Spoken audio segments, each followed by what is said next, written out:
നമ്മൾ നമ്മുടെ കുടുംബത്തിന് വേണ്ടി നടത്താവുന്ന ഏറ്റവും നല്ല ഇൻവെസ്റ്റ്മെന്റ് എന്താണ്? ക്വാളിറ്റി ടൈം ഉണ്ടായിരിക്കുക. നിങ്ങളുടെ വീട്ടിലെ മൊബൈൽ ഫോൺ, ടിവിയും കമ്പ്യൂട്ടറുകളും എല്ലാ സ്ക്രീനുകളും പ്രവർത്തിക്കാത്ത ഒരു 10 മിനിറ്റെങ്കിലും ഉണ്ടാകണം. കുടുംബാംഗങ്ങൾ എല്ലാവരും ഒരുമിച്ചിരിക്കുന്ന ഒരു 10 മിനിറ്റെങ്കിലും. നമ്മൾ ഇരിക്കുന്നുണ്ട് കുടുംബത്തിനൊപ്പം, സംസാരിക്കുന്നുണ്ട് കുടുംബത്തിനൊപ്പം, ആ സമയം മൊബൈലിൽ തോണ്ടുകയും ചെയ്യുന്നത്.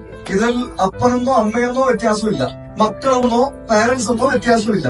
ഇത് ഈ അടിത്തറ സ്ട്രോങ് ആക്കാൻ സഹായിക്കും. ഈ കുഞ്ഞു മക്കൾ, ഈ ഓടി നടക്കുന്ന കുഞ്ഞു മക്കള് സ്കൂളിൽ പോയിട്ട് വരുമ്പോ കുറെ വിശേഷം പറയും. അവൾ എന്റെ പെൻസിലെടുത്തു, ഒഴിഞ്ഞുപോയി, മിസ് അങ്ങനെ പറഞ്ഞു, മാം അത് ചെയ്തു, ഇങ്ങനെ വിശേഷം പറയും. പക്ഷെ ഈ പ്രായത്തിലേക്ക് എത്തുമ്പോ വിശേഷം കുറയും. ഈ പ്രായത്തിലേക്ക് എത്തുമ്പോ നമ്മൾ അങ്ങോട്ട് ചോദിച്ച് പുറകെ നടക്കണം.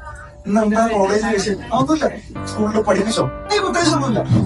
ഇതിന് പുറകിൽ സംഭവിക്കുന്ന ഒരു കാര്യമുണ്ട്. ഇമോഷൻസിനെ പങ്കിടാൻ ഗ്യാപ്പ് വരും. പക്ഷെ ഇമോഷൻസിനെ ഷെയർ ചെയ്യാൻ പറ്റാത്ത അവസരങ്ങളിലേക്ക് വരുമ്പോൾ ഇന്ന് നമ്മുടെ കുട്ടികൾ ഈ കാലഘട്ടങ്ങളിൽ മുറികളിലേക്ക് ഒതുങ്ങുന്നുണ്ട്. പുറത്തേക്ക് ഇറങ്ങുന്നതും നല്ല സൗകര്യങ്ങളായിരിക്കുന്നതും ഇത്തരം ഗെറ്റുകളിലേക്ക് വരാൻ ഇന്ന് കുട്ടികൾക്കും ടീനേജ് പ്രായത്തിലുള്ളവർക്കും താല്പര്യം ഉണ്ടാവില്ല. കണക്ഷനുകൾ കുറയുമ്പോൾ അവർ ഡിസ്കണക്റ്റഡ് ആകുമ്പോൾ സംഭവിക്കുന്ന കാര്യമാണ് ലഹരികളിലേക്ക് പോകുന്നത്. മേക്ക് ഷുവർ ദാറ്റ് എന്റെ കുടുംബത്തിൽ ക്വാളിറ്റി ടൈം ഉണ്ടെന്ന്